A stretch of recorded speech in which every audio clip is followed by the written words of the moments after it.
The rain pounded against my windshield like angry fists, each drop obscuring my already limited vision of the deserted country road. My wipers fought a losing battle against the deluge as thunder cracked overhead, illuminating the dense forest on either side of me. I gripped the steering wheel tighter, my knuckles white with tension. This storm had appeared from nowhere, transforming my peaceful drive home from my late shift at the hospital into a nightmarish journey. "Just 5 more miles," I whispered to myself, the sound of my voice providing small comfort in the howling chaos. My ancient Toyota protested as I navigated around yet another fallen branch. I couldn't afford a new car on a nurse's salary, especially not with student loans hanging over me like a perpetual cloud. The headlights caught something unusual on the roadside ahead, a flash of color against the grim darkness. I squinted, slowing down instinctively. It could have been garbage blown by the wind, or an animal seeking shelter. Then I saw him, a small figure, huddled against the trunk of a massive oak tree. A child, a little boy in blue pajamas, drenched and shivering, his dark hair plastered to his forehead. "Oh my God," I gasped, pulling over immediately, my heart racing. I grabbed my umbrella from the back seat and rushed out into the storm, the wind nearly tearing the flimsy protection from my hands. "Hey there," I called softly, approaching slowly to avoid frightening him. The boy looked up, his face pale and tear-stained. He couldn't have been more than 4 or 5 years old. "Are you hurt? Where are your parents?" He stared at me with eyes so dark they seemed to absorb the meager light from my headlights. His lips trembled, but no words came out. "My name's Ellie," I said, crouching down to his level, sheltering him with my umbrella. "I'm a nurse. I help people." I noticed a small cut on his forehead. Nothing serious, but enough to concern me. "Can you tell me your name, sweetheart?" "Matteo," he whispered, his voice barely audible over the storm. "Matteo," I repeated with a reassuring smile. "That's a beautiful name. Are you lost? Where's your family?" His lower lip quivered. "Papa," he said, before breaking into sobs that shook his tiny frame. I couldn't leave him here. The temperature was dropping, and hypothermia would set in quickly. My nursing instincts took over. "Matteo, I'm going to take you somewhere warm and safe, okay? Then we'll find your papa." I extended my hand slowly, giving him space to decide. After a moment's hesitation, he nodded and placed his small, ice-cold hand in mine. I guided him quickly to my car, lifting him into the passenger seat and cranking up the heat. As I retrieved a blanket from my emergency kit in the trunk, a strange feeling washed over me, a prickling sensation at the back of my neck. I scanned the shadowy tree line, suddenly certain we were being watched, but saw nothing beyond the curtain of rain. "You're safe now," I told him, as I tucked the blanket around his shivering body, though I wasn't entirely convinced myself. My apartment was closest, just 3 miles away. I could call the police from there and get this child warm and dry in the meantime. As I pulled back onto the road, Matteo clutched something in his small fist, a silver medallion on a broken chain. "Is that yours?" I asked gently. He nodded. "Papa's," he corrected in accented English. "Protect me." The medallion caught the light as he opened his palm, an ornate St. Michael design. Something about its craftsmanship suggested it wasn't an ordinary religious token. It looked expensive, old, perhaps European. "We'll keep it safe," I promised, focusing again on the treacherous road ahead. My apartment was a modest 1-bedroom on the 2nd floor of a converted Victorian house. Nothing special, but cozy, and mine. I carried Matteo upstairs, his arms wrapped tightly around my neck, his face buried against my shoulder. Mrs. Henderson from across the hall peered out curiously as we passed, but I managed a reassuring nod that discouraged questions. Once inside, I set Matteo down on my worn couch. "Let's get you dry and warm," I said, retrieving a towel and one of my oversized t-shirts that would serve as makeshift pajamas. While he changed in the bathroom, I made hot chocolate and called the local police. "Storm's got lines down all over the county," the dispatcher informed me after I explained the situation. "We've got every available officer dealing with accidents and flooding." "Can the child tell you anything about his family?" Just that he's looking for his father, I replied, keeping my voice low. His name is Matteo, and he has an accent. Maybe Italian? There's a medallion, too. We'll send someone as soon as possible. But it might not be until morning. Can you keep him safe until then? I glanced at the bathroom door, thinking of the frightened child behind it. Of course, I said, though uncertainty gnawed at me. After hanging up, I prepared my bedroom for Matteo and made up the couch for myself. When he emerged from the bathroom, swimming in my t-shirt, I had a mug of hot chocolate waiting for him. His dark eyes surveyed my apartment with surprising attentiveness for a child his age. "Do you live alone?" he asked suddenly, his English better than I'd initially thought. "I do," I answered, surprised by the question. "No husband? No babies?" I laughed softly.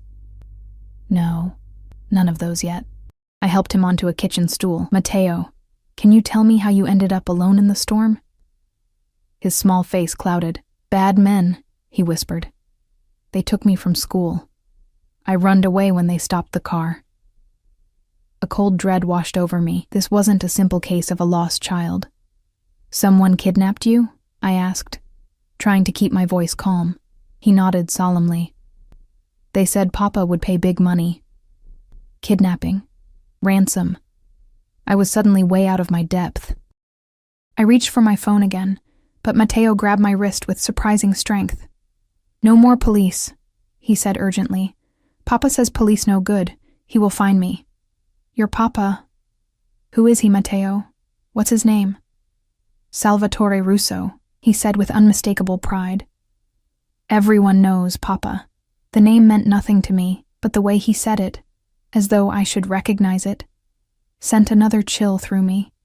I made a mental note to search the name once Matteo was asleep. It didn't take long for exhaustion to claim him. After finishing his hot chocolate, I tucked him into my bed, the medallion clutched tightly in his hand. I sat beside him until his breathing grew deep and regular, gently brushing the damp hair from his forehead. Back in my living room, I quickly typed Salvatore Russo into my phone's search bar. My breath caught as the results loaded. Salvatore Russo, suspected head of one of the most powerful criminal organizations on the East Coast. Linked to everything from arms dealing to high-level political corruption, though never convicted. The few available photos showed a forbidding man in his 40s with piercing dark eyes and a composed, aristocratic bearing that belied his alleged brutality. And I had his son sleeping in my bed. My hands trembled as I set the phone down. I should call the FBI, not the local police. But Matteo's words echoed in my mind. "Papa says police no good." A sudden knock at my door made me jump, my heart leaping into my throat. The digital clock on my microwave read 1:23 a.m. No one would be visiting at this hour, especially not during a storm. Moving silently to the door, I peered through the peephole. The hallway appeared empty. Perhaps it had been the wind, or a branch against the building. Then a voice, low and controlled, came through the door. "I know my son is in there. Open the door." Ice flooded my veins. How had he found us so quickly? I hadn't even called the police yet, and they wouldn't have released my address anyway. "I have a gun," I lied, my voice wavering despite my attempt at confidence. "I've called the police."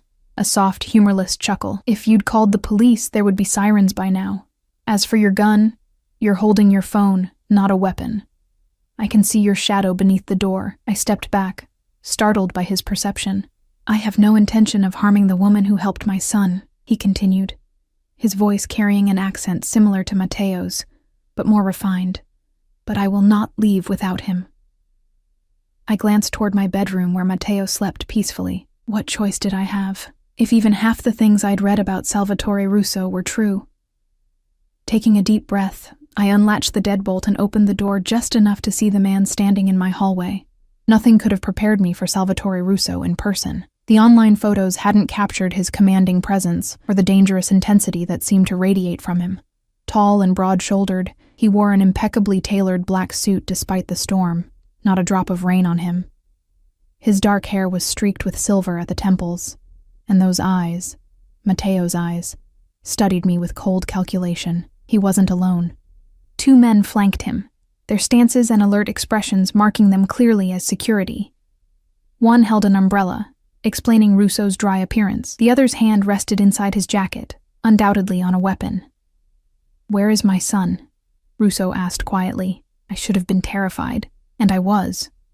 But something unexpected flared within me. Protectiveness. "How do I know you're really his father?" I challenged, my nurse's instinct to safeguard the vulnerable overriding my fear. His expression darkened dangerously, but instead of threatening me, he reached inside his jacket. I flinched involuntarily, but he merely withdrew a phone, turning its screen toward me. There was a photo of him with Matteo, both smiling at the camera, the boy sitting on his shoulders in what looked like a garden. The resemblance between them was unmistakable.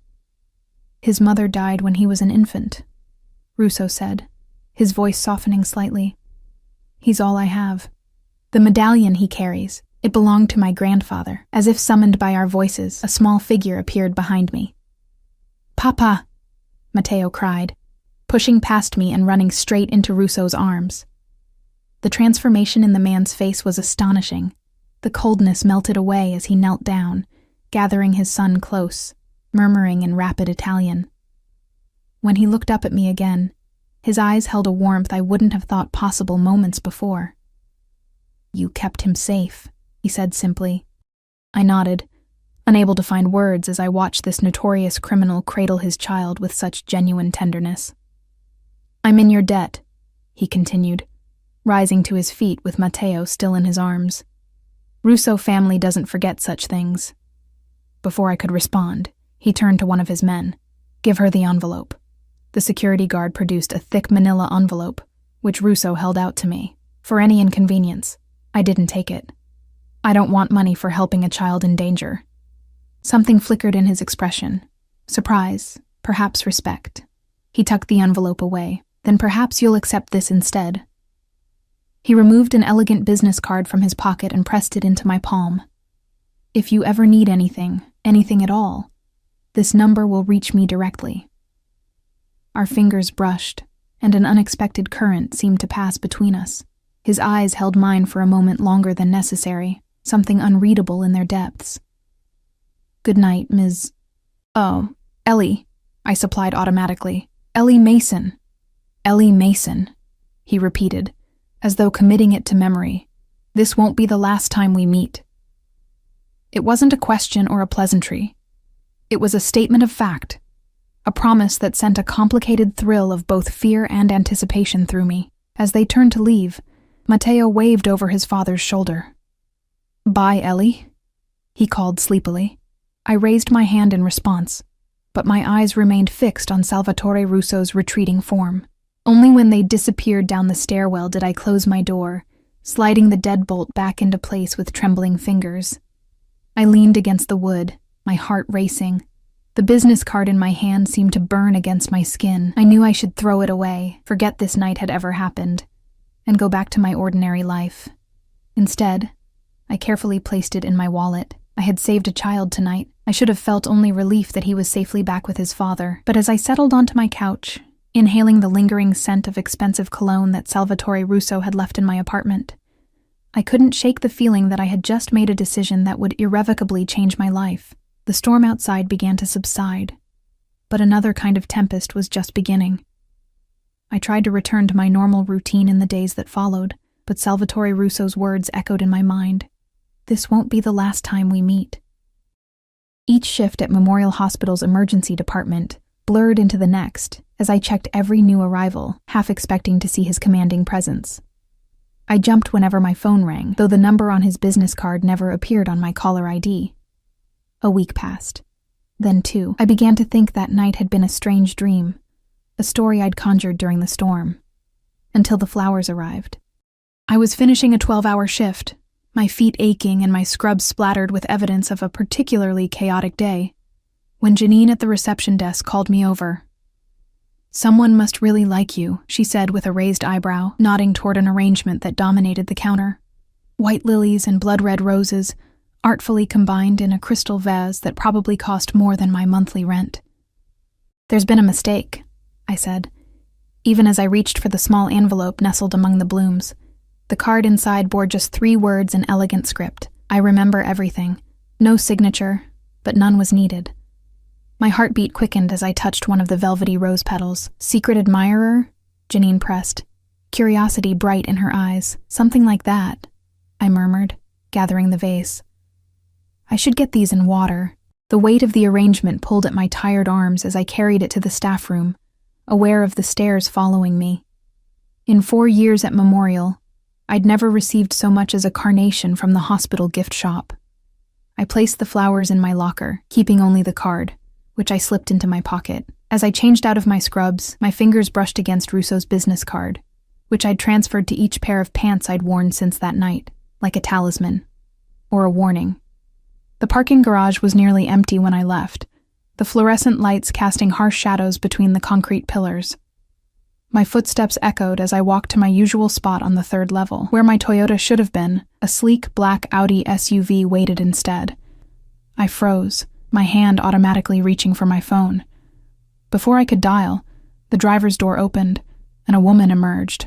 Tall, immaculately dressed in a pantsuit that probably cost more than my monthly salary.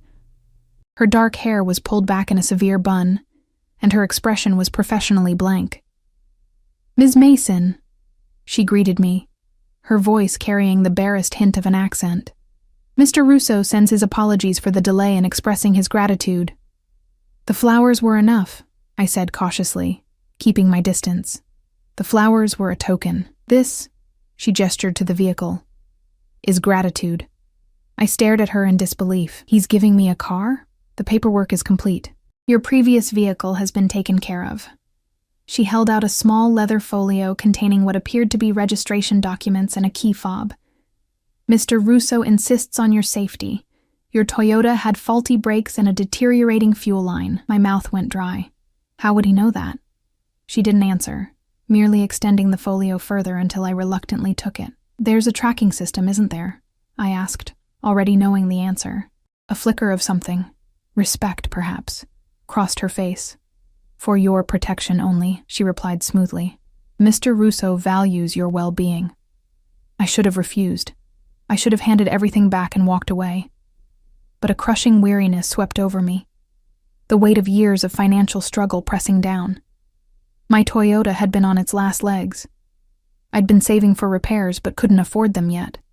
"Please thank Mr. Russo," I said finally. "But tell him I don't like owing debts I can't repay." The woman's lips curved into the ghost of a smile. "He anticipated you might say that. The envelope in the glove compartment addresses your concern." With a respectful nod, she walked past me toward a second vehicle I hadn't noticed, a black sedan with tinted windows, idling discreetly in the shadows. Alone again, I approached the SUV, running my hand over its gleaming surface. The key fob unlocked it with a soft click. The interior smelled of new leather and something else, the same cologne I'd detected in my apartment that night. I opened the glove compartment with trembling fingers. Inside lay a manila envelope identical to the one he'd offered at my door. This time, I opened it. Instead of cash, I found documents, student loan statements, medical bills, credit card debts, all stamped, paid in full. My knees weakened, and I sank into the driver's seat. Every financial burden that had haunted me for years, gone. The total had to be well over $100,000. No conditions stated, no repayment terms, just erased. I felt sick. This wasn't gratitude, it was ownership. Yet even as indignation flared, a treacherous voice whispered in my mind, "Freedom. You're finally free." I started the engine, which purred to life with a richness my old Toyota had never known. As I navigated out of the garage, I noticed the woman watching from her sedan, speaking into a phone, reporting to her boss that his gift had been accepted. My apartment felt different when I returned, smaller, shabbier in contrast to the luxury waiting outside. I poured myself a glass of wine, hands still shaking as I sank onto my couch, staring at the business card I'd finally taken from my pocket. One call would end this. I could demand he take back the car, reverse the payments, return to my struggle, but keep my independence. My phone rang before I could decide, an unknown number lighting up the screen. "Hello?" I answered cautiously. "Do you like the car?" His voice was exactly as I remembered. Deep, controlled, with that hint of an accent that softened the edges of his words. I closed my eyes, gathering my resolve. "Mr. Russo, I can't accept." "Salvatore," he corrected gently. "And you already have accepted. The payments cannot be reversed." "Why?" I demanded, anger finally breaking through my shock. "Why would you do this for a stranger?" A pause. "You saved what matters most to me. Such actions have consequences, Ellie Mason." The way he said my name sent an involuntary shiver down my spine. I would have done the same for any child. Perhaps. But it was my son you found. His tone shifted, became more intimate somehow. "Have dinner with me tomorrow night." Not a request, a statement, just like his promise of seeing me again. "I have plans," I lied. "Cancel them." I could hear the smile in his voice. "I'll send a car at 8. Before I could protest, he was gone, leaving me staring at my phone in frustrated disbelief. I spent most of the next day alternating between planning to refuse the dinner invitation and wondering what one wore to dine with a Mafia boss. By 7:30, my bed was littered with rejected outfits, and I was wrapped in a towel, my hair still damp from the shower, no closer to a decision on either front. At precisely 8 o'clock, a knock came at my door, not the car service I'd expected, but Salvatore himself. I peered through the peephole, then leaned against the door, closing my eyes briefly. "I'm not ready," I called. "I'll wait," he replied simply. Cursing under my breath, I scrambled for the least revealing clothes I could find. Dark jeans, a blue silk blouse I'd splurged on years ago, and ankle boots with a sensible heel. I dried my hair hastily and applied minimal makeup, refusing to acknowledge the flutter in my stomach. When I finally opened the door, he stood exactly where I'd left him, hands clasped behind his back. Unlike the night we'd first met, he wore no suit, but dark trousers and a charcoal cashmere sweater that did nothing to diminish his authority. His security detail was nowhere to be seen, but I had no doubt they were close by. His eyes traveled over me slowly, appreciation evident. "Beautiful," he said simply. I fought the warmth that threatened to rise to my cheeks. I said I had plans, and yet, here you are. He gestured toward the hallway. "Shall we?" Against my better judgment, I locked my door and followed him. The restaurant was an exclusive Italian place downtown I'd passed many times but never entered, the kind with no prices on the menu and a 3-month waiting list. We were escorted immediately to a private room in the back, the maitre d' practically bowing to Salvatore. No one else occupied the space. Just a single table set with fine china and crystal, soft lighting creating an undeniably romantic atmosphere. My pulse quickened as Salvatore held out my chair. "You've gone to a lot of trouble," I observed, as he took his seat across from me. "For a worthy occasion." He poured wine without consulting me, a rich red that caught the candlelight. "You're uncomfortable with my gifts." It wasn't a question, but I answered anyway. "I'm uncomfortable with what they represent." He raised an eyebrow. "And what do you think they represent, Ellie?" "Control," I said bluntly. "Obligation." Something like amusement flickered in his dark eyes. "If I wanted to control you, there are more direct methods." He sipped his wine. "The gifts were gratitude, nothing more. Nothing comes without strings in my experience." "Then you've known the wrong people." He studied me with unsettling intensity. "Tell me about yourself. Not what I could learn from having you investigated. Tell me what matters to you." The casual mention of investigation should have alarmed me more than it did. Instead, I found myself answering, "Helping people matters to me. It's why I became a nurse, a caregiver by nature," he noted. "Like with Matteo." "How is he?" I asked, genuinely concerned. Salvatore's expression softened, that same transformation I'd witnessed when he'd held his son. "Recovering well. He asks about you." Food arrived, carried by waiters who materialized and disappeared with practiced invisibility. Delicate appetizers I couldn't name gave way to pasta so perfect it seemed to belong to another category entirely from what I usually ate. As we dined, Salvatore asked questions about my work, my childhood in a small Pennsylvania town, my dreams for the future. He listened with surprising attentiveness, as though my ordinary life fascinated him. In turn, he shared carefully edited stories of growing up in Sicily, his migration to America as a teenager, his love of classical music and Renaissance art. Not once did he mention his business, though its shadow hung between us, unacknowledged. "Why nursing?" he asked, as dessert arrived, a confection of chocolate and berries that looked too artful to eat. "With your intelligence, you could have been a doctor." "Doctors diagnose and prescribe," I said. "Nurses heal. We're the ones who sit with patients through the night, who notice when something's wrong, who hold hands when family can't be there." I shrugged. Besides, medical school was too expensive. And if money were no object? His question carried weight beyond the hypothetical, given what he'd done with my debts. I met his gaze directly. "Money is always an object for people like me, Salvatore." "People like you," he repeated thoughtfully. "And what am I to make of that distinction?"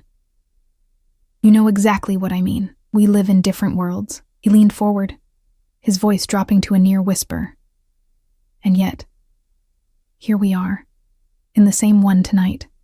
The intensity in his eyes made my breath catch. For a dangerous moment, I imagined leaning across the table, closing the distance between us. Instead, I set down my fork with deliberate care. "Why am I really here?" I asked. "What do you want from me?" He considered me for a long moment before answering. "Your honesty is refreshing. Most people in my presence tell me what they think I want to hear. I'm not most people." "No," he agreed, a smile playing at the corners of his mouth. "You're not.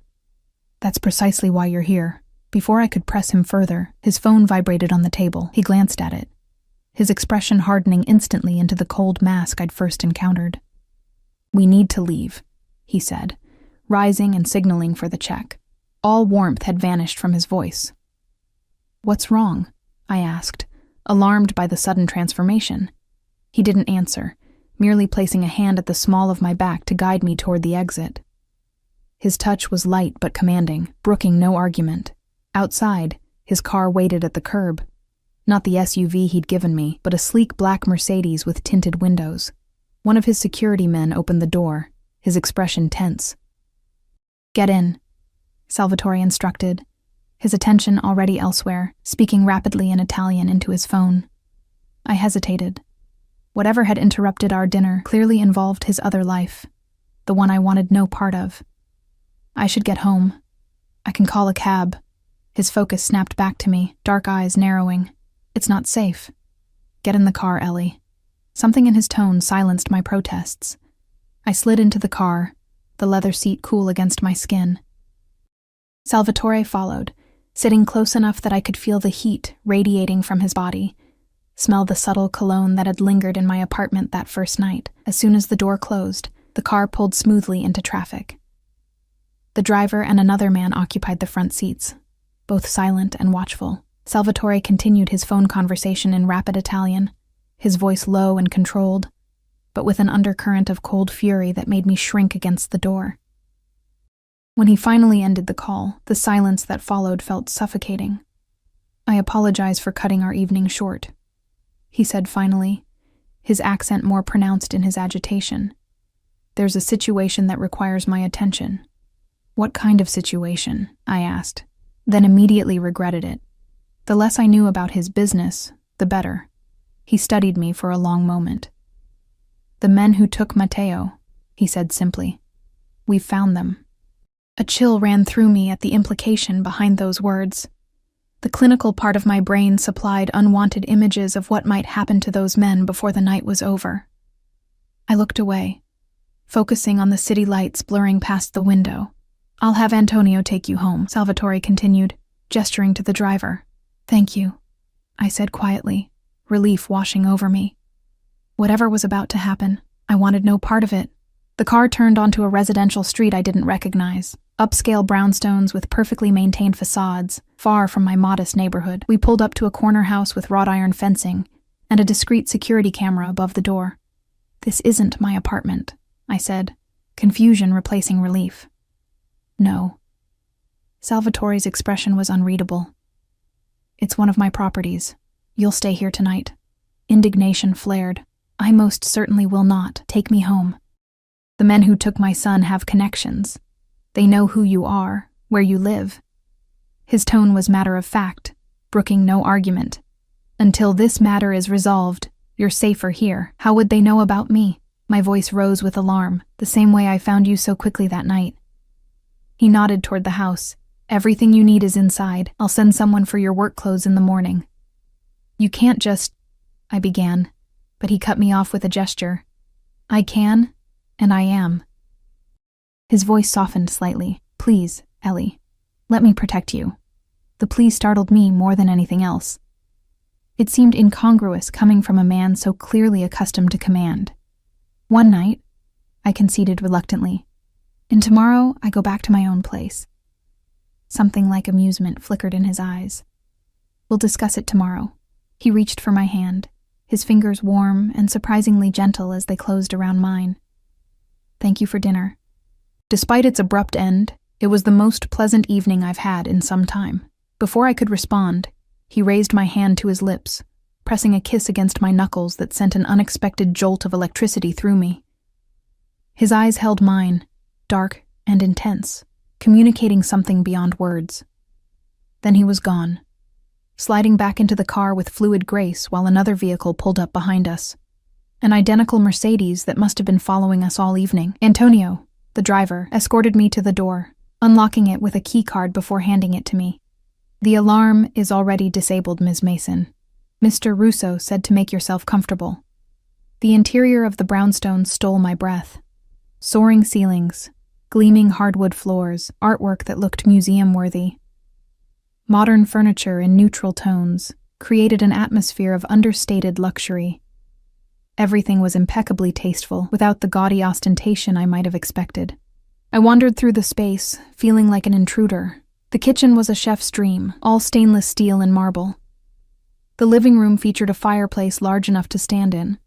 A wooden staircase with iron railings led to the upper level, where I found 3 bedrooms. The master suite was larger than my entire apartment, with a bathroom that included both a rainfall shower and a soaking tub that could easily fit 2 people. That thought sent heat rushing to my face. In the second bedroom, I found women's clothing laid out on the bed. Silk pajamas, jeans, and blouses in approximately my size, even underwear with tags still attached. The presumption both annoyed and unnerved me. How long had Salvatore been planning this? I changed into the pajamas, unable to deny their comfort against my skin, then explored the third bedroom, which had been converted into a home office.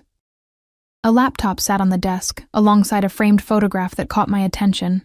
Salvatore with a younger Matteo, both smiling at whoever held the camera. They stood in front of a sprawling Mediterranean-style villa, mountains in the background. They looked like any ordinary father and son, not the head of a criminal empire and his heir. Back in the master bedroom, I checked my phone. No service. The Wi-Fi networks visible all required passwords I didn't have. I was effectively cut off from the outside world, trapped in a golden cage. Sleep evaded me despite the obscene comfort of the king-sized bed. I tossed and turned, my mind racing with images of Salvatore, his commanding presence, the intensity in his eyes when he looked at me, the gentleness of his lips against my hand. And darker thoughts, too, what might be happening to Matteo's kidnappers even now. When I finally drifted off, my dreams were a chaotic blend of fear and desire. Morning arrived with the smell of coffee and the sound of movement downstairs. I tensed, then remembered where I was. Pulling on a robe I'd found in the closet, I descended cautiously to find an older woman in the kitchen, humming softly as she prepared breakfast. She turned at my footsteps, offering a warm smile. "Buongiorno, Miss Mason. I am Sophia." Her accent was thicker than Salvatore's, her English more halting. "Mr. Russo say you like eggs. I make frittata." "Thank you," I said, accepting the mug of coffee she offered. "Where is Mr. Russo?" "Business," she replied vaguely, turning back to the stove. "He call later." I sipped the coffee, rich and perfect, of course, and wandered to the front windows. 2 men in suits stood on the sidewalk, seemingly casual but unmistakably alert. Guards, not captors, I reminded myself. Still, the distinction felt academic when I couldn't leave. After breakfast, which was delicious despite my unease, I found a bag containing my work scrubs and personal items from my apartment by the front door. The invasion of privacy should have outraged me more than it did. "Mr. Antonio bring for you." Sophia explained, clearing the dishes. You work today? I have a shift at noon, I confirmed, checking my watch. I need to leave by 11. She nodded, but something in her expression told me it wouldn't be so simple. I was right. At 10:30, as I finished dressing for work, the doorbell rang. Sophia answered it, admitting a familiar figure, the woman who had delivered the SUV. Ms. Mason, she greeted me with the same professional detachment. I'm Diana. Mr. Russo sent me to accompany you today. I don't need an escort to work, I protested. Nevertheless, you have one. Her tone left no room for debate. Your safety remains a priority. I bit back my frustration. Fine. But you're not following me around the hospital all day. A slight smile curved her lips. I'll be discreet. You won't even notice me. Somehow I doubted that. The drive to Memorial was silent. Diana remained outside in the SUV while I entered through the staff entrance, but I felt her watchful presence like a physical weight. You look different, Janine commented as I signed in at the reception desk. New haircut. I lied, though I hadn't changed anything about my appearance. No, it's something else. She studied me with friendly curiosity. Did your secret admirer send more flowers? I forced a laugh. Just the one bouquet, thankfully. How's the ER today? Quiet so far, she said, then lowered her voice. Hey, there was a detective asking about you yesterday. My heart stuttered. A detective? Why? Wouldn't say exactly. Something about a child found during the storm a few weeks back? She shrugged. I told him you weren't on shift and to come back today. I nodded numbly, my mind racing. The police had finally followed up on my call about Matteo weeks too late. What would I tell them?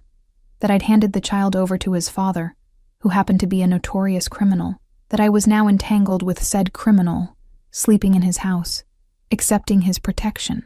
The shift passed in a blur of routine procedures and anxious glances toward the entrance, expecting the detective to appear at any moment. By some miracle, the ER remained relatively quiet. A few minor injuries, an elderly patient with chest pain that turned out to be indigestion, a child with an ear infection. During my break, I slipped outside to call my parents, needing to hear their familiar voices, to anchor myself to my real life. My mother answered, full of cheerful news about their retirement community in Florida. I let her chatter wash over me, responding at appropriate intervals while scanning the parking lot. Diana's SUV remained where she'd parked it, her silhouette visible behind the tinted windows. You sound tired, honey, Mom said finally, her maternal intuition cutting through my distraction. Just busy at work, I assured her.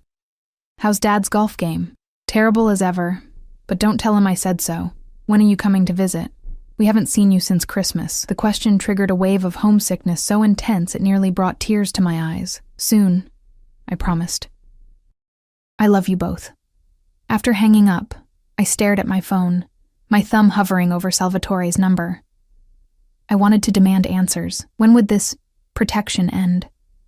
What had happened to Matteo's kidnappers? When could I return to my normal life? Before I could decide, my phone vibrated with an incoming text from an unknown number. Detective Michael Reynolds, Homicide Division, will arrive at 6:15 p.m. Do not speak with him alone. My blood ran cold. Homicide Division? And how had whoever sent the text known about the detective before I mentioned it to anyone? The answer came seconds later with another text. Diana will intervene. Trust no one in uniform. S. Salvatore was having me watched inside the hospital, too. The realization should have frightened me more than it did.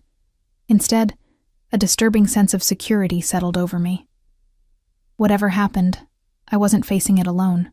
When my shift ended at 6, I deliberately lingered in the staff room, dreading the confrontation to come. At precisely 6:12, my phone vibrated again.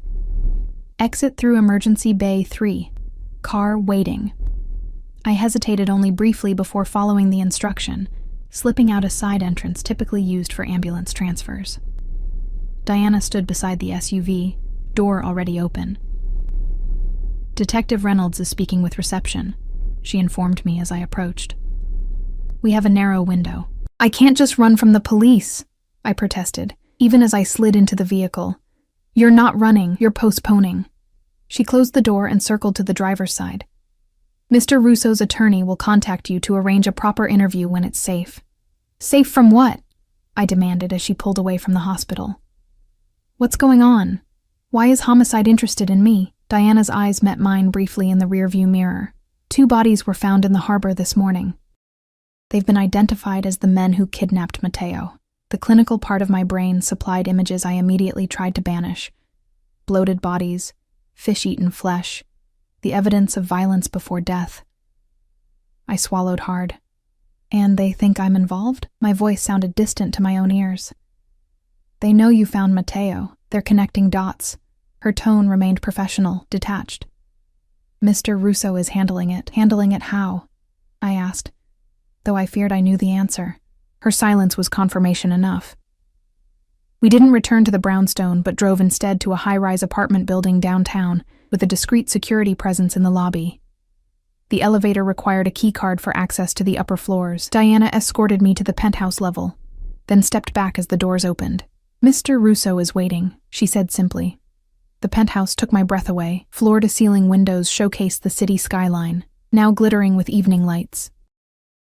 The decor was similar to the brownstone, but even more luxurious, with custom furniture and what appeared to be original artwork on the walls.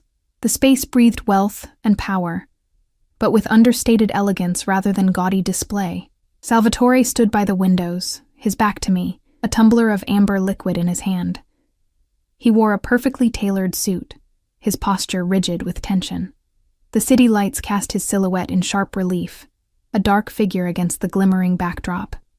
You should have told me about the detective, I said without preamble.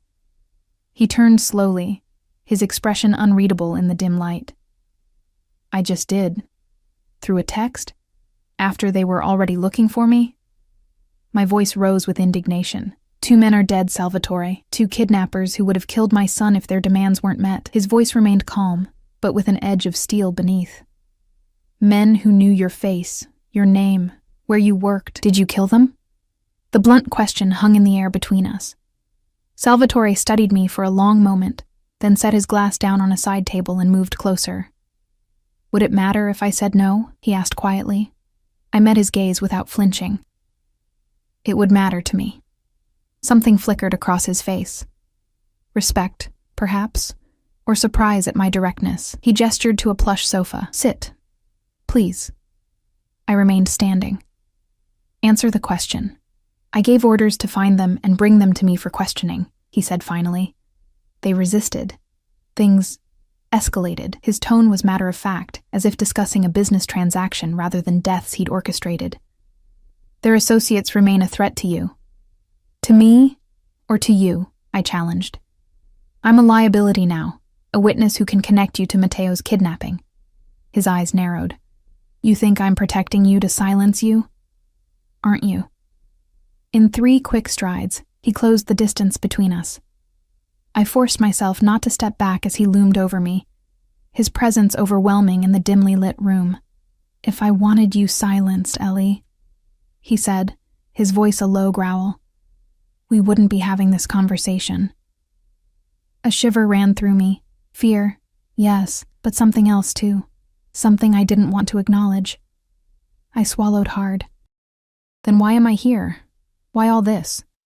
I gestured around the penthouse, the car, paying my debts, the protection. What do you want from me? You. The single word hung in the air between us, charged with meaning. From the moment I saw you standing in your doorway, defying me to protect a child you'd just met, I knew you were different. His confession stunned me into silence. I'd expected manipulation, control, perhaps even threats, not this raw honesty. This is insanity, I whispered finally. You don't even know me. I know enough. He reached up, his fingers brushing my cheek with surprising gentleness. You're compassionate but fierce, practical, yet idealistic. Beautiful. Though you don't see it yourself. I should have pulled away. Instead, I found myself leaning into his touch, my body betraying my better judgment. I can't be part of your world, I said, the words catching in my throat. What you do, who you are. Who I am is a father who protects what's his His hand slid to the nape of my neck, warm and possessive. A man who sees what he wants and takes it. "I'm not something to be taken," I protested, even as my pulse quickened. A smile curved his lips. "No, you're something to be earned." His thumb traced my jawline. "And I'm a very patient man, Ellie Mason." The intensity in his dark eyes made it difficult to breathe. I was acutely aware of his proximity, the heat radiating from his body, the subtle scent of his cologne mingling with something uniquely him. My gaze dropped involuntarily to his mouth. The moment stretched between us, taut with possibility. Then a sound from the hallway broke the spell. A door opening and closing, followed by a child's voice calling out in Italian. Salvatore stepped back, his expression softening as he turned toward the sound. "In here, Matteo." The boy appeared in the doorway, his face lighting up when he saw me. "Ellie!" he cried, rushing forward to wrap his arms around my waist. "You came back." I knelt to his level, genuinely pleased to see him looking healthy and happy. "Hello, Matteo. I'm glad you're safe." He beamed at me, dark eyes, so like his father's, sparkling with excitement. "Papa said you might come live with us." "Are you going to be my new mama?" Heat rushed to my face as I glanced up at Salvatore, who looked both amused and slightly chagrined by his son's directness. "Matteo," he chided gently, "remember what we discussed about patience." The boy's expression turned serious as he nodded. "Sorry, Papa." He turned back to me. "But you will stay for dinner, yes? Rosa made ossobuco." Before I could answer, a woman appeared in the doorway, an older Italian woman with a stern face that softened as she observed Matteo. "Time for hand-washing, Piccolo," she announced. "Dinner in 20 minutes. Matteo sighed dramatically, but obeyed, giving me another quick hug, before following his nanny from the room. As their footsteps receded down the hallway, I rose slowly to my feet, avoiding Salvatore's gaze. "You told your son I might live with you?" I asked, struggling to keep my voice steady. He overheard a conversation. Salvatore replied, "Children make assumptions." He gestured toward a hallway. "The bathroom is through there, if you'd like to freshen up before dinner." The abrupt change of subject disoriented me. I nodded mutely and retreated to gather my thoughts. The bathroom was predictably luxurious, with marble surfaces and gold fixtures. I stared at my reflection in the ornate mirror, barely recognizing myself. Had it really been only 2 weeks since I'd found Matteo in the storm? I looked the same outwardly, but something fundamental had shifted. I splashed cold water on my face, trying to clear my head. Dinner with Salvatore and Matteo, playing house with a Mafia boss and his son. How had my life taken this surreal turn? My phone vibrated in my pocket. A text from the hospital administrator asking about my abrupt departure and mentioning Detective Reynolds had left his card. Reality intruding on this alternate world I'd stumbled into. When I returned to the living room, Salvatore had opened a bottle of wine and stood by a dining table now set for 3. He looked up as I entered, his expression softening in a way I was beginning to recognize, a vulnerability he showed to very few, I suspected. "I should call the detective," I said, holding up my phone. "Running makes me look guilty. My attorney will handle it." He offered me a glass of wine. "The official story is simple. You found a child, called the police, and the father arrived before they did. You never saw the child again. That's a lie." "A simplification," he corrected. "The less you're involved, the safer you are." "From the police or from your enemies?" I asked, accepting the wine despite my better judgment. "Both." He held my gaze. "The men who took Matteo worked for someone else. Someone who wants to hurt me through my son." The implication chilled me. Another crime family? An old rival. His expression darkened. "Until the situation is resolved, anyone connected to me needs protection." "I'm not connected to you," I protested weakly. His smile was both predatory and oddly tender. "We both know that's no longer true."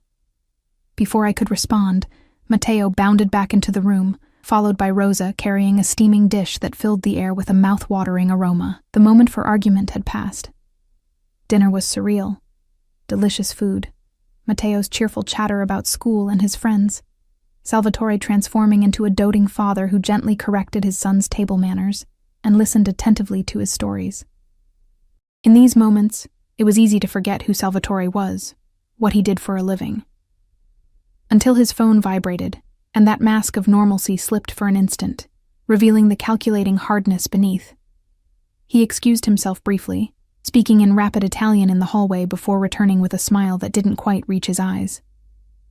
"Everything okay?"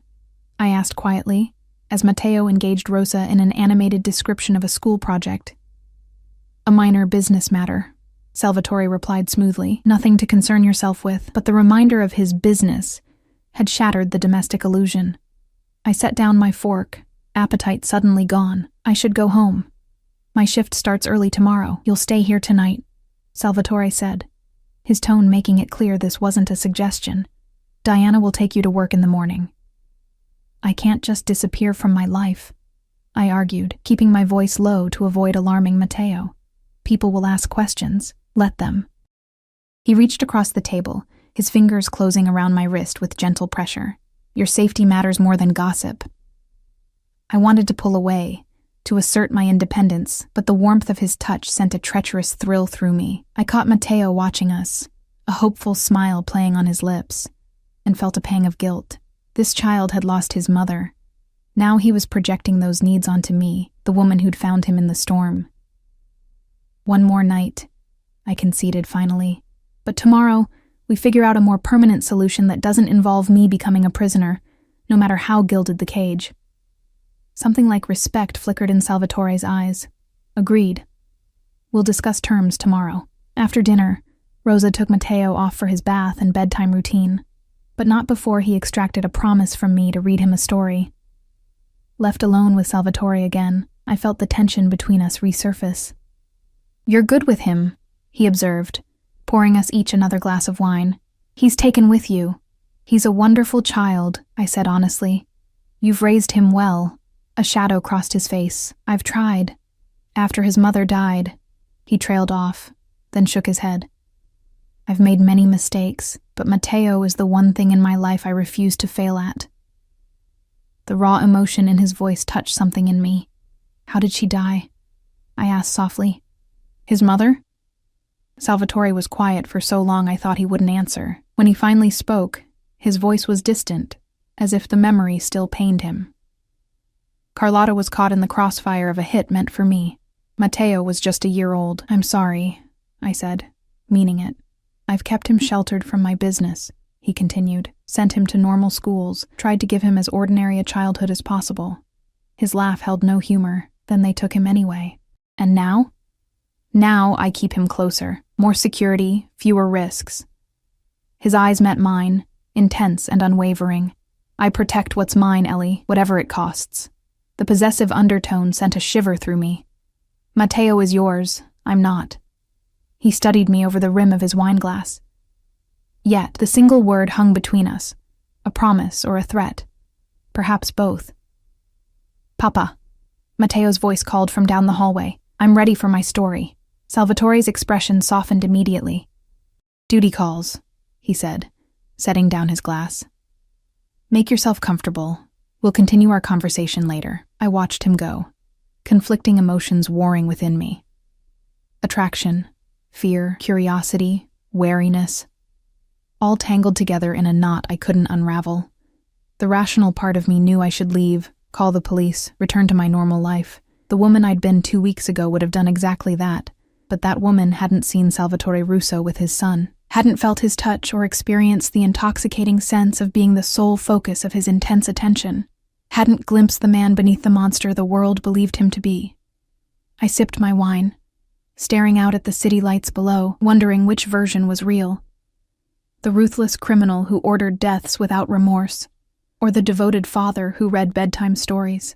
Perhaps they both were, and that realization terrified me more than anything else. I must have dozed off on the living room sofa, because I woke to find Salvatore draping a cashmere throw over me. The city lights beyond the windows had dimmed, and the penthouse was silent, except for the soft ticking of an ornate clock. "What time is it?" I murmured, disoriented by sleep. "Just after midnight," he answered, his voice a low rumble in the stillness. "Matteo is asleep. I've prepared the guest room for you." I sat up, rubbing my eyes. I should have said goodnight to him. A smile softened Salvatore's features. He fell asleep halfway through the third story. I'll tell him you'll see him at breakfast. The casual domesticity of the statement jarred me fully awake. This wasn't my life, this luxury, this family. I was a nurse from a small town who lived paycheck to paycheck in a cramped apartment, not whatever fantasy Salvatore seemed to be constructing around me. About tomorrow, I began, gathering my courage. I meant what I said. I can't keep living like this, shuttled between safe houses, watched constantly, cut off from my real life. He sat beside me, close enough that I could feel the heat radiating from his body. Your real life, as you call it, is no longer safe, not until this threat is neutralized. And when will that be? I challenged. A week? A month? Years? I can't put my life on hold indefinitely because of your enemies. Something dangerous flickered in his dark eyes. You're alive because of my protection. The men who took Matteo had your photograph, your address, your work schedule. They were planning to use you to get to him again. My blood ran cold. How do you know that? They told me before they died. The matter-of-fact statement hung in the air between us, a stark reminder of the violence that underpinned his world. I shuddered involuntarily. I understand this is difficult, he continued, his tone softening. But I will not risk your safety, Ellie. Not when I can prevent it. By keeping me prisoner? My voice caught on the word. Salvatore's expression hardened. By keeping you alive. He took my hand, his grip firm, but not painful. Do you think this is what I want? To have you here by force rather than choice? To see fear in your eyes when you look at me? The raw emotion in his voice surprised me. Then what do you want? I told you earlier. I want you. His thumb traced circles on my palm, sending sparks of sensation up my arm. Here willingly. Looking at me the way you did during dinner. Like you were seeing the man, not the monster. My heart hammered in my chest. There was no denying the pull between us, the chemistry that seemed to charge the air whenever we were close, but there was also no escaping the reality of who he was. I can't separate the two, I said honestly. The man and the monster, they're the same person. We all have darkness in us, Ellie. His gaze bore into mine. Even you. I pulled my hand away, needing distance to think clearly. My darkness doesn't involve ordering executions. No, he agreed, but it might involve being drawn to a man who does. The accuracy of his observation stung. I stood abruptly, moving to the window to escape his penetrating gaze. The city stretched out below, oblivious to the drama unfolding above. There has to be a middle ground, I said finally, watching my reflection in the glass. I won't live in a cage, Salvatore, no matter how luxurious. But I understand the threat is real. He moved behind me, not touching, but close enough that I could feel his presence like a physical force. What do you propose? I turned to face him, gathering my resolve. I returned to my apartment, my job, my normal routine. Your people can watch from a distance, but they don't interfere unless there's an actual threat. No drivers, no escorts into the hospital, nothing that draws attention. His expression darkened. Too dangerous. I wasn't finished, I countered. In exchange, I agree to certain security measures. The car you gave me, with whatever tracking system it has. A panic button or whatever you use. Regular check-ins. I took a deep breath. And I agree to see you, dinners, time with Matteo, of my own free will. Surprise flickered across his features. You're offering a compromise. I'm offering a choice, I corrected. Imprisonment, even for my protection, will make me resent you eventually. Is that what you want? His eyes searched mine, calculating, assessing. And if I agree to these terms, you would willingly continue to see me? Knowing what I am? The question cut to the heart of my internal conflict. I don't know what this is between us, I admitted quietly. Attraction, Stockholm Syndrome, temporary insanity. But yes, I would continue to see you, because I need to understand it. Something shifted in his expression. Triumph, perhaps, or satisfaction. He reached out, his fingers grazing my cheek with unexpected tenderness. You're a fascinating woman, Ellie Mason. Is that a yes? I pressed, fighting the urge to lean into his touch, with modifications. His hand slipped to the nape of my neck, a possessive gesture that sent heat spiraling through me. You'll stay at the brownstone, not your apartment. It's more secure, and no one knows you're connected to it yet. Your movements remain monitored, but more discreetly, and you will allow Diana to escort you for the next week at least, until my sources confirm the immediate threat has passed. I started to protest, but he silenced me with a gentle squeeze of my neck. This isn't negotiable, Ellie. Not if you want your freedom. The irony of his statement wasn't lost on me, but I recognized the concession for what it was. 1 week, I agreed reluctantly, and then we reassess. A smile curved his lips, triumphant but somehow tender.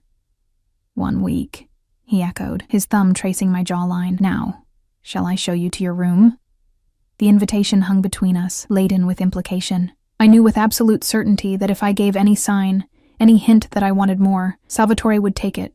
Take me, without hesitation. The knowledge sent a thrill of both fear and desire through me. Yes, I said finally, stepping back from his touch. The guest room. Something like respect flickered in his eyes. He nodded once and turned, leading me down a hallway lined with what appeared to be original artwork. The guest room was sumptuous, with a king-sized bed and an ensuite bathroom that rivaled luxury hotels. A silk nightgown had been laid out on the bed, along with toiletries in the bathroom. You planned for this, I observed. I plan for all contingencies, he replied simply. Sleep well, Ellie. He hesitated at the doorway, and for a heart-stopping moment, I thought he might kiss me. Instead, he merely inclined his head and withdrew, closing the door softly behind him. I released a breath I hadn't realized I was holding, sinking onto the edge of the bed. What was I doing? Making deals with a Mafia boss, agreeing to see him socially, feeling this undeniable pull toward a man whose hands were stained with blood? Yet as I changed into the nightgown and slid between the silk sheets, I couldn't deny the strange sense of rightness that had settled over me. For better or worse, Salvatore and Matteo Russo had entered my life that stormy night, and nothing would ever be the same. Dawn broke with the sound of childish laughter and the smell of coffee. I dressed in clothes that had mysteriously appeared in the closet overnight, all in my size, all designer labels I couldn't pronounce, and followed the sounds to the kitchen. Matteo sat at the breakfast bar, giggling as Salvatore flipped pancakes with theatrical flair. Neither noticed me immediately, and I paused to observe this domestic tableau. Salvatore wore no suit jacket, his shirt sleeves rolled up to reveal muscular forearms dusted with dark hair. Matteo's school uniform was impeccable, his dark hair neatly combed. They looked like any normal father and son sharing breakfast before the day began. Then Matteo spotted me. Ellie, you stayed. His joy was so genuine it warmed something inside me.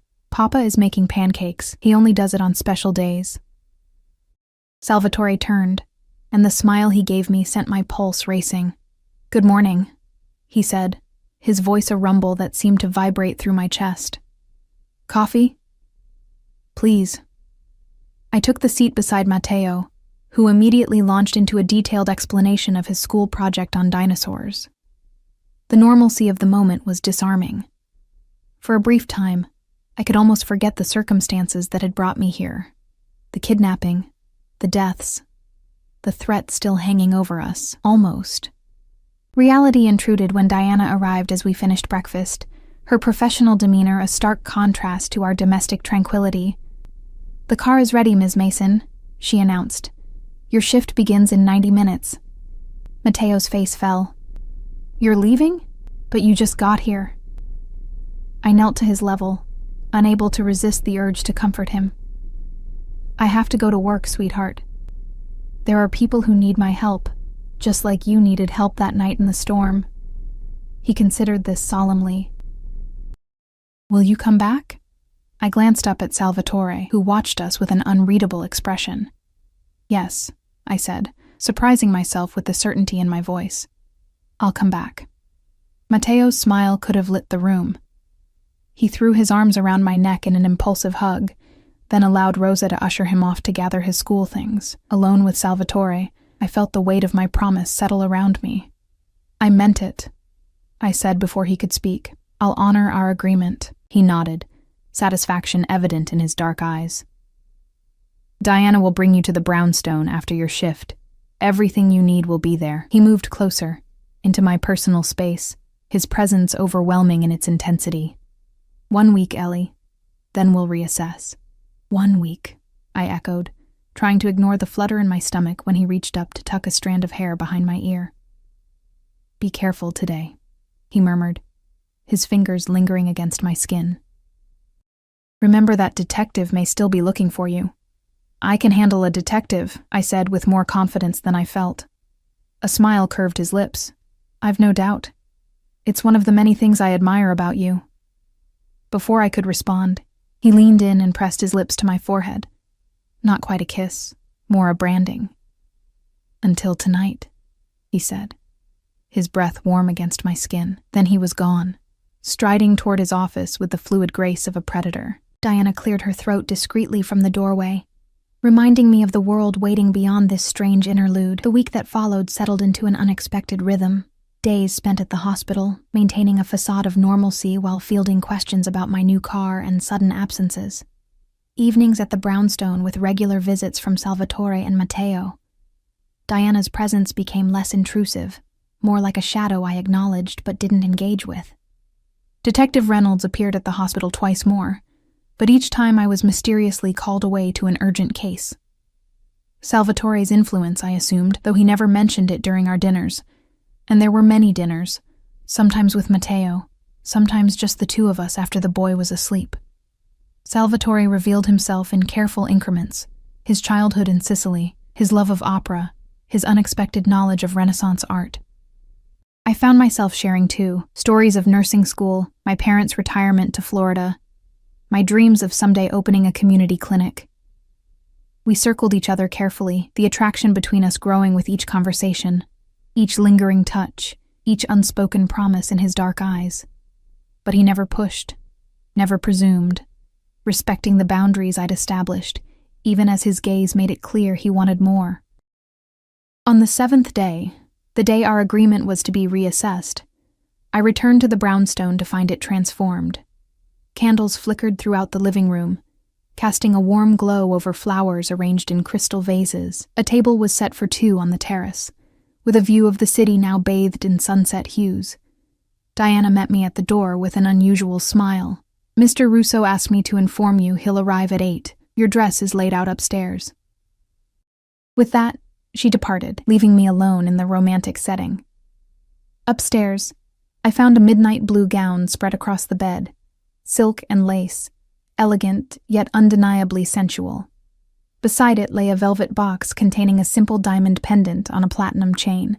The card read, "No strings. S." I fingered the exquisite jewel, understanding the message beneath the gift. Tonight was a turning point, the end of our agreement, the beginning of... what? As I showered and dressed, applying more care to my appearance than I had in years, I confronted the truth I'd been avoiding all week. I was falling for Salvatore Russo, the criminal, the father, the complicated man who'd upended my carefully ordered life. The realization should have terrified me. Instead, it brought a strange sense of clarity. When the doorbell rang at precisely 8 o'clock, I descended the staircase with deliberate slowness, watching Salvatore's expression as he took me in. His eyes darkened with unmistakable desire, but there was something else too, a tenderness that belied his dangerous reputation. "You're beautiful," he said simply, offering me a single red rose. I accepted it, our fingers brushing in a touch that sent electricity through my veins. "Thank you for the dress. And the necklace. They're merely settings for the real jewel." His gaze held mine, intense and unwavering. "Have you decided?" No need to specify what decision he meant. We both knew this dinner represented a choice. Walk away from the danger and complexity he represented, or step willingly into his world. I touched the diamond at my throat. "I'm still here." The smile that transformed his face took my breath away. He extended his hand, and this time, I took it without hesitation. Whatever came next, Danger, passion, possibly heartbreak. I was choosing it with open eyes. The storm that had brought Matteo into my life had changed its course forever. And as Salvatore drew me into his arms, I realized I wouldn't have it any other way.